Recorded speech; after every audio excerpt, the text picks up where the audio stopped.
जय माता दी, welcome back to my YouTube channel maths Guru Jasveer. तो आज हम क्लास 9 का चैप्टर सेकेंड एक्सरसाइज 2.1 जो कि पहले दो क्वेश्चन हम पहले कर चुके हैं। आज थर्ड क्वेश्चन, थर्ड फोर्थ और फिफ्थ क्वेश्चन बचे थे वो लेके आए हैं। तो थर्ड क्वेश्चन में क्या, give one example each of binomial of degree 35 and monomial of degree 100। तो बाइनोमियल का मीनिंग होता है, आपको पता ही है, बाइनोमियल ऑफ डिग्री 35 लिखना है और मोनोमियल ऑफ डिग्री 100 लिखना है। दो एग्जांपल दे रहे हैं, इसके एक इसका एक इसका। तो बाइनोमियल मीनिंग जिसमें दो नंबर ऑफ टर्म्स होती हैं। तो बस इसको लिखने के लिए हम क्या करेंगे, हमें बस एक ही चीज का ध्यान रखना है कि डिग्री कितनी होनी चाहिए, 35। तो बाइनोमियल जैसे मैंने लिख दिया x की पावर 35 प्लस 2, तो ये क्या दो टर्म्स है, तो ये बाइनोमियल होगी। बस एक एग्जांपल। और दूसरा पार्ट था डिग्री 100, तो आप लिख रही है मोनोमियल। मोनोमियल मतलब डिग्री उसमें जो भी टर्म्स रहेगी वो सिंगल टर्म रहेगी। जैसे 3 बाई की पावर 100, तो this is the example of degree 100। तो आपने इस तरीके से कोई भी एग्जांपल दे सकते हो, मतलब कुछ भी लिख सकते हो यहाँ पे, लेकिन दो टर्म्स और इसमें मोनोमियल में एक ही टर्म लिखना है। अब फोर्थ क्वेश्चन था right the degree of each of the following polynomial. तो इसमें क्या है, आपको कहते हैं डिग्री लिखनी है। तो डिग्री जब इक्वेशन में देखो, इसमें पावर 3 है, पावर 2 है, पावर 1 है, तो कौन सी डिग्री लिखेंगे, जो हाईएस्ट पावर होगी that is the degree. Okay, तो इसका आंसर क्या हो जाएगा, सॉरी इसका आंसर हो जाएगा आपका 3। हाईएस्ट पावर कितनी है 3, तो डिग्री कितनी हो जाएगी 3।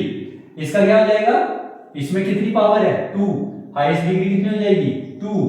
इसमें कितनी पावर है, मतलब वेरिएबल दिया है, वेरिएबल की पावर कोई नहीं है, तो इसका मतलब डिग्री कितनी है इसमें 1। ओके, अब इसमें वेरिएबल ही नहीं है। जब वेरिएबल ही नहीं है किसी एक्सप्रेशन के अंदर, तो देन डिग्री कितनी होगी, उसकी डिग्री आपकी क्या होगी, उसमें आंसर आएगा 0। तो देन डिग्री क्या हो जाएगी 0। क्लियर है। आगे है question number 5, classify the following as linear, quadratic and cubic polynomial. Linear equation जिसमें हाईएस्ट डिग्री क्या होगी 1। क्वाड्रेटिक मतलब हाईएस्ट डिग्री कितनी होनी चाहिए 2। क्यूबिक हाईएस्ट डिग्री कितनी होनी चाहिए 3। तो आप पहला एक्सप्रेशन देखेंगे x की पावर 2 प्लस x, तो हाईएस्ट डिग्री कितनी है 2, तो ये कौन सी इक्वेशन होगी, ये हमारी क्वाड्रेटिक इक्वेशन हो जाएगी, क्वाड्रेटिक। अब x माइनस एक्स की पावर 3, अब इसमें हाईएस्ट डिग्री कितनी है 3, तो ये कौन सी पॉलिनोमियल हो जाएगी, क्यूबिक पॉलिनोमियल हो जाएगी।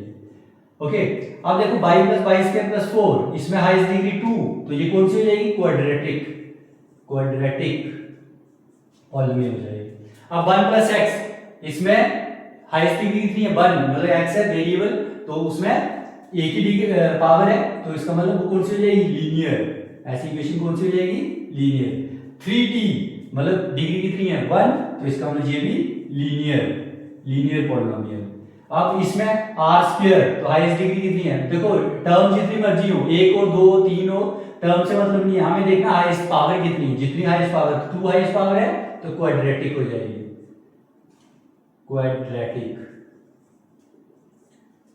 तो बस इसमें इतना ही है, ज्यादा कुछ नहीं है, आपको ये पता होना चाहिए। तो आई होप आपको समझ आया होगा।